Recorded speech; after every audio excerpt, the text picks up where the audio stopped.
Hello and welcome back to the channel. My name is Krashy, and today I wanted to make a video talking a little bit about the mid game and some common things that I see done wrong, and just in general talk about what you should be looking for in the mid game.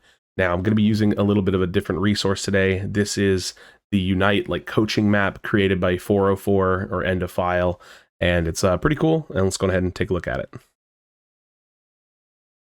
All right. So here we are on the Unite coaching map, and I have a trusty tool of mine, the Epic Pen, that I'll be using to draw on the map.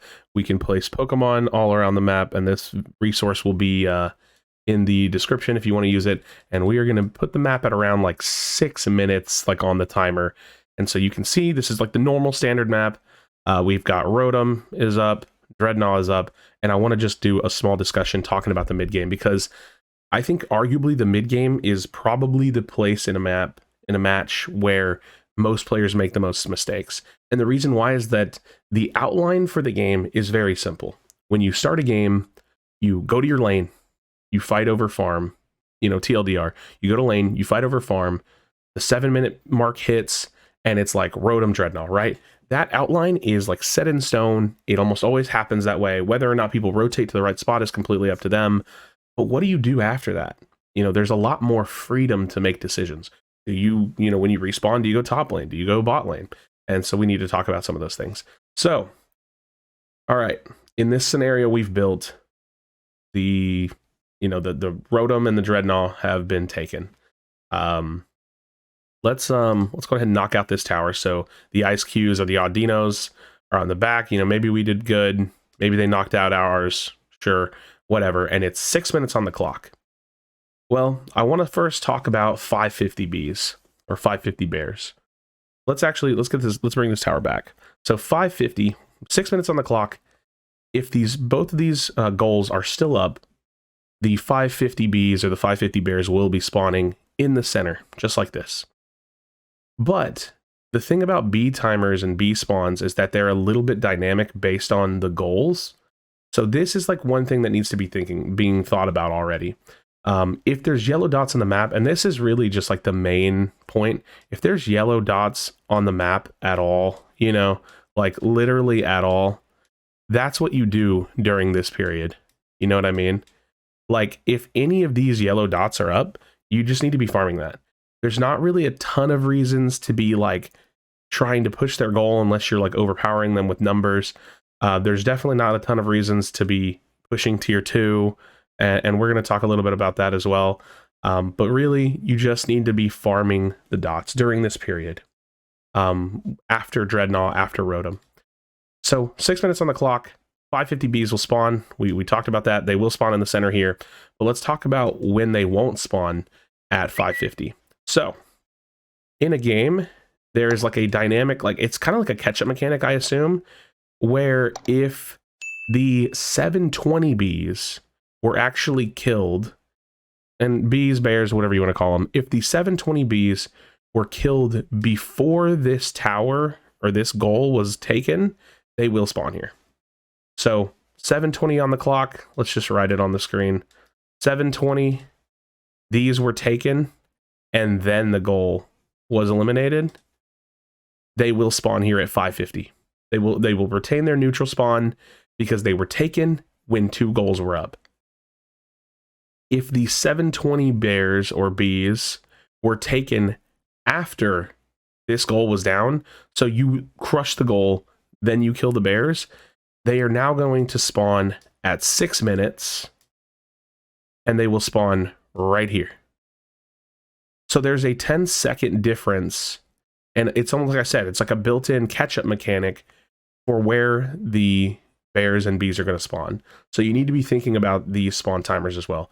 It's really the game gets a lot more opened up later on. So it's really the 550 6-minute bears and bees that I mostly pay attention to. As more goals fall, it gets a little bit weirder to predict and try to remember where they died at and where you think they're going to spawn up at. I do think that it's something you can predict, but it's a little bit harder to pay attention to.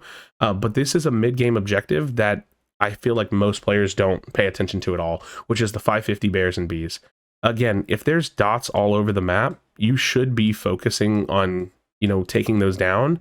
But even as like the jungler, like when there's jungle farm up, if I know that like 6-minute bears or bees are going to spawn, or 550 bears bees are going to spawn, I'm trying to make sure that my team can get them. So that's really what you want to be doing in the mid game, is posturing for the 550 or 6-minute bears and bees. All right, so bears and bees aside, like I said, you should roughly have a decent idea of how they work. Let's go ahead and reset up that scenario really quickly, just as a refresher. Okay, both goals are up. The 720 bees were taken, while both goals were still up. They will spawn in the center, 550. In this scenario, the enemy team was crushing us really hard. They pushed forward. They dove us right before Dreadnought. They crushed out our goal. Like, it's completely gone. Like 720 pops. They eliminate the bees, so they take them down at like, I don't know, 715 after taking our goal, and then they kill Dreadnought. So this was the path. They went here, they took that down. Here, actually, let's make it cleaner. This was their path. They went here, they took down goal, they came here, they took out bees, they went here, they went Dreadnought. Cool. That's their path. That all happened in that order right before Dreadnought. Well, the goal's dead. The goal is gone. They took the bees. The bees will now spawn here at 6 minutes. 6 minutes, because it's giving us the catch-up mechanic of spawning them on our side, but also it's giving us a 10-second extra time for the counter. So if you're the enemy team, they could know this information. And that's why I'm teaching this, is because you can actually play forward for these bears and bees. Don't just wait for that dot to spawn up on the map for you to step forward and realize that it's not there, because the dots will spawn on the map, and you just don't know if it's actually there until you get vision. So keep that in mind. All right. Mid game wise, I'm a little all over the place because I've never done a video like this. I'm really just trying to use this resource. Mid game wise, I could place Pokemon on the map and use some illustration. But realistically, I think that it's just so important to know that there's just almost no reason to ever push these goals. Like, almost never.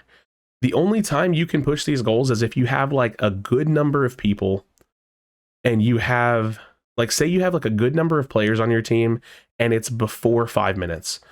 And the reason why is because once they have their jump tower, pushing this goal is pointless.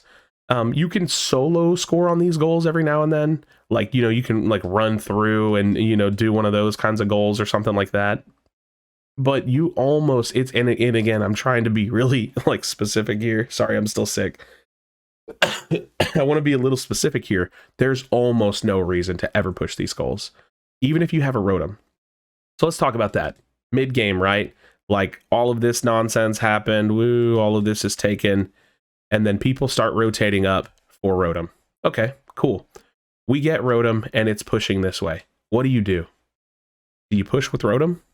Well, no. Well, why not? Well, the reality is that it's not going to get you that much value. As you're doing all this, this is spawning. This is probably spawned. They crushed our bottom goal, so this is here, this is here, this is here. Like, there's way too much guaranteed value on the map that you could go for instead of taking this risk. So why risk pushing here when you could guarantee farm back here? So these are things that I want players to be thinking about. The rule of thumb is that if you have dots on your side of the map, they need to be gone. They need to be gone. The other rule of thumb is that we need to be defending our most forward goals. So very often will players, you know what, I am going to put Pokemon on the map. So this is the scenario, right? Dreadnought was killed, everybody rotates up, and they're fighting over Rotom. So let's bring back this goal, and let's wipe that one out. Let's bring back this goal. So that was the scenario, right? It's all going this way.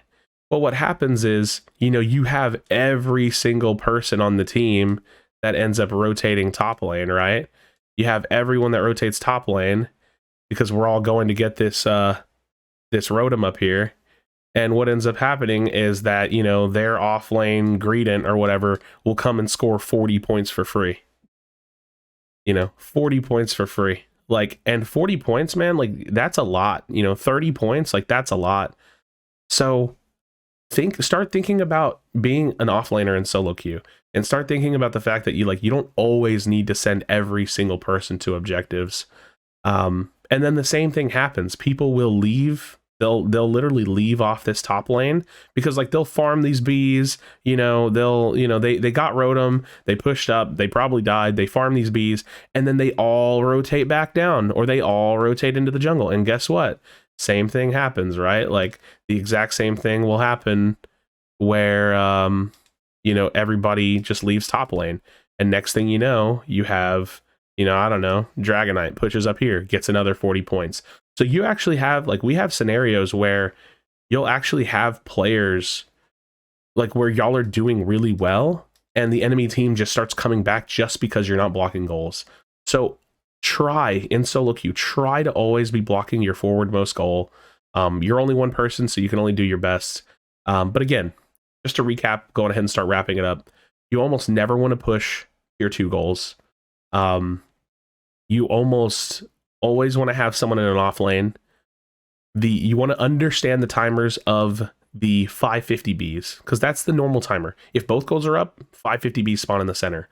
If the Bs were taken before the goal, or if the goal was taken before the Bs are spawning 10 seconds sooner on the enemy side, or on your side, whichever side. So understand how the Bs spawn timers.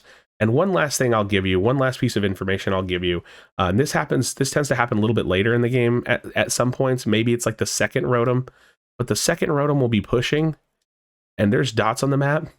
An easy play that you can make, and it doesn't even matter. It could be either one of these goals. An easy play you can make when you get that second Rotom is to do this, or to do this.